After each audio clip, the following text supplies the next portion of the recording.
తాకట్టులో ఉన్న బంగారాన్ని విడిపించి ఆ రోజున్న మార్కెట్ ధర కట్టి మిగిలిన డబ్బును మీకు అందిస్తుంది కొమ్మూరి గోల్డ్. నమస్కారం గురువు గారు.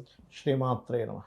ముఖ్యంగా సార్ నిన్నగాక మొన్న వెనిజులాలో కానివ్వండి, జపాన్లో కానివ్వండి భూకంపం రావడం జరిగింది. అదేవిధంగా అక్కడ జలప్రళయాలు వస్తాయి, ఇంకా భూకంపం కూడా రాబోతుంది మళ్ళీ అని చెప్పేసి మనం ఆల్రెడీ చెప్పుకున్నాం. భూకంపాలు అవును, మన దాంట్లోనే మనమే డిస్కషన్ చేస్తాం. అవునండి, అవును.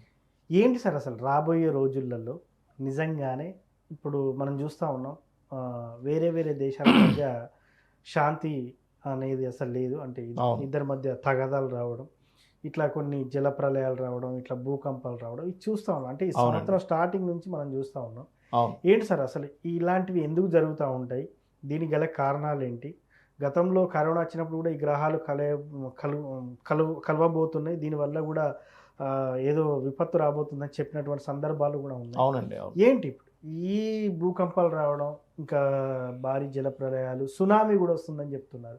ఏంటి అసలు ఏం జరగబోతుంది? నిజంగానే ఇతర దేశాల్లో కానీ మన దేశాల్లో కానీ ఎటువంటి ప్రమాదం కొంచెం ఉందంటారు? దీన్ని ముండేన్ ఆస్ట్రాలజీ అంటారు, తెలుగులో మేధినీ జ్యోతిష్యము అంటారు. రకరకాలుగా ఉంటుందండి. ఎలా అంటే మేధినీ జ్యోతిష్యం అంటే దేశకాల పరిస్థితుల గురించి చెప్పేది.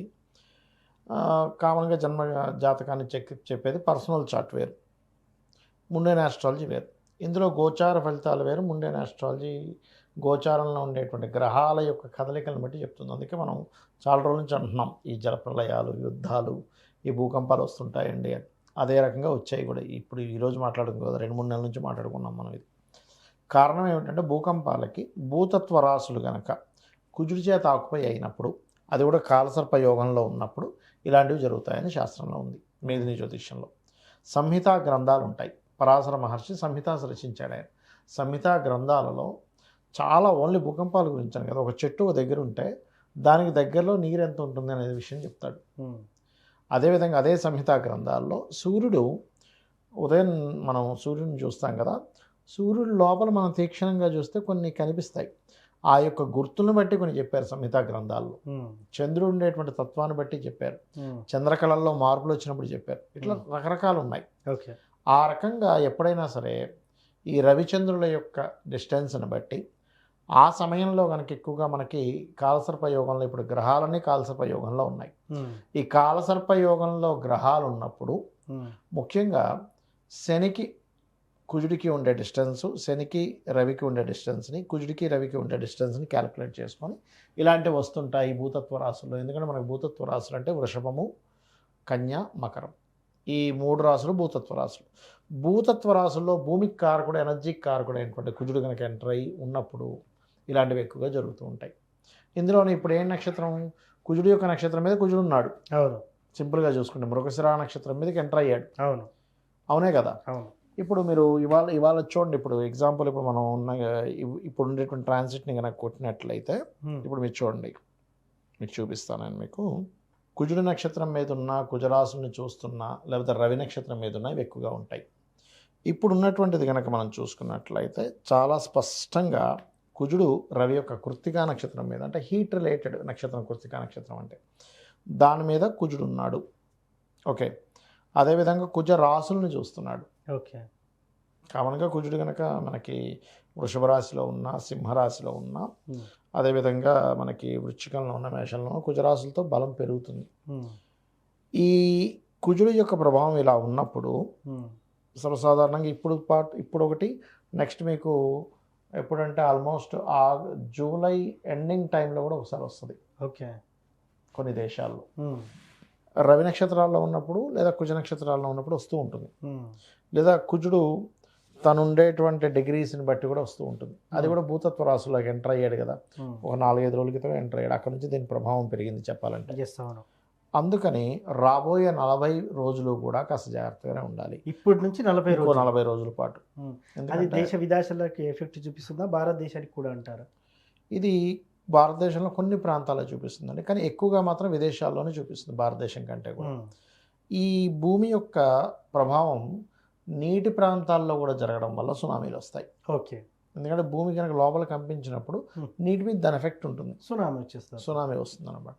కాబట్టి మనం ఎప్పటి నుంచో చెప్తున్నాం నీటి ప్రాంతాలకు దగ్గరగా ఉండే వాళ్ళు జాగ్రత్తగా ఉండండి అని. గుర్తుందా మీకు? అవును. అనేక వీడియోల్లో చాలా చాలా వీడియోలో చాలాసార్లు చెప్పాము, అయ్యా మీరు నీటి ప్రాంతాల దగ్గర నివసించేవారు జాగ్రత్తగా ఉండండి, జల ప్రళయాలు వస్తాయి జాగ్రత్తగా ఉండండి. ఎందుకంటే ఈ సునామీలకి ఈ భూకంపాలకి లింక్ ఉంటుంది. అందుకని కుజుడు భూతత్వ రాశుల్లోకి ఎంటర్ అయ్యి ఒక 5 రోజులు 6 రోజులు అవుతుంది కాబట్టి దాని ప్రభావం ఉంటుంది. నెక్స్ట్ కుజుడు కుజ నక్షత్రంలోకి వెళ్ళే కూడా ప్రభావం ఉంటుంది.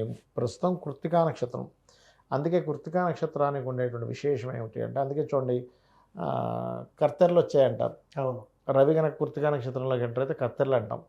అంటే కృత్తికా నక్షత్రానికి ఒక లక్షణం ఉంది. ప్రకృతిలో ఉండేటువంటి అనేకమైనటువంటి విషయాలు దాని ఆ నక్షత్రంలోకి ఏదైనా రవి ఎంటర్ అయితే హీట్ని పెంచుతాడు. ఓకే, కుజుడు ఎంటర్ అయితే ఇలాంటి భూకంపాలు వస్తూ ఉంటాయి. బుధుడు కనుక కృత్తికా నక్షత్రంలో ఉన్నప్పుడు కనుక మీకు బుధుడు కృత్తికాలో కానీ లేకపోతే కుజ నక్షత్రాల్లో ఉంటే మార్కెట్లో చాలా అప్ అండ్ డౌన్స్ పెరుగుతాయి. ఓకే, ఇప్పుడు ఇదే కుజుడు వృషభ రాశిలో ఉంటూ మీకు ఇంకొంచెం అంటే దాని ఇది పెరుగుతూ ఉందనుకోండి, అంటే దాని యొక్క తీవ్రత పెరుగుతూ ఉంది. నెక్స్ట్ రాహు నక్షత్రంలోకి వస్తాడు, చంద్ర నక్షత్రంలోకి వస్తాడు. చంద్ర నక్షత్రంలోకి వచ్చినప్పుడు చూడండి, ఇంకా అది ఎప్పటికి వస్తాడు, దాదాపుగా ఇంకొక 10-15 రోజులు టైం పడుతుంది. 10 రోజులు ఈజీగా టైం పడుతుంది. అప్పుడు చూడండి ఎలా ఉంటుంది. అప్పుడు జల ప్రళయాలు పెరగడానికి ఎక్కువ ఛాన్సెస్ ఉంటాయి, ఎందుకంటే చంద్రుడు జలానికి కారకుడు కదా. అందుకని కాబట్టి మన వాళ్ళు చాలా స్పష్టంగా శనికి కుజుడికి ఉండే డిస్టెన్స్ని, ఎందుకంటే శని వీక్షణ ఉంది కుజుడి మీద, 3వ దృష్టి ఉంటుంది కాబట్టి 3వ దృష్టి వీక్షణ అనేది ఉంది కాబట్టి కుజుడు భూతత్వ రాశుల్లో ఎంటర్ అయ్యాడు కాబట్టి భూకంపాలు పెరుగుతాయని చెప్పడం జరుగుతుంది. సో ముఖ్యంగా మీరు అన్నట్టుగానే చాలా సందర్భాల్లో మీరే చెప్పారు, ఎటన్నా వాటర్ యాక్టివిటీస్ చేసేటప్పుడు కూడా చాలా జాగ్రత్తగా ఉండాలి. చేపలు పట్టే వాళ్ళు, అదేవిధంగా కొన్ని మామూలుగా ఇష్టపడి వెళ్తూ ఉంటారు టూర్స్, జల ప్రాంతాలకు వెళ్తూ ఉంటాం, కొంచెం జాగ్రత్తగా ఉంటే సరిపోతుంది అప్రమత్తంగా. సో మొత్తానికి ఈ రోజు నుంచి 40 రోజుల వరకు దీని ప్రభావం ఉందంట. ఖచ్చితంగా ఉందండి. సో చూస్తాం తీవ్రత కూడా, వీటి తీవ్రత కాబట్టి జాగ్రత్తగా ఉండాలి. ఎస్. సో ఏది ఏమైనప్పటికీ కూడా ఈ రోజు నుంచి 40 రోజుల పాటు జల ప్రళయాలు, సునామీలు, భూకంపాలు వచ్చే అవకాశం ఉంది కాబట్టి కొంత ఇంట్లో జాగ్రత్తగా ఉంటే సరిపోతుంది. ఎందుకంటే కాలసర్ప యోగంలో ఉన్నాయి కదండి గ్రహాలన్నీ, అందుకని. Yes. So thank you sir. శ్రీమాత్రే నమః.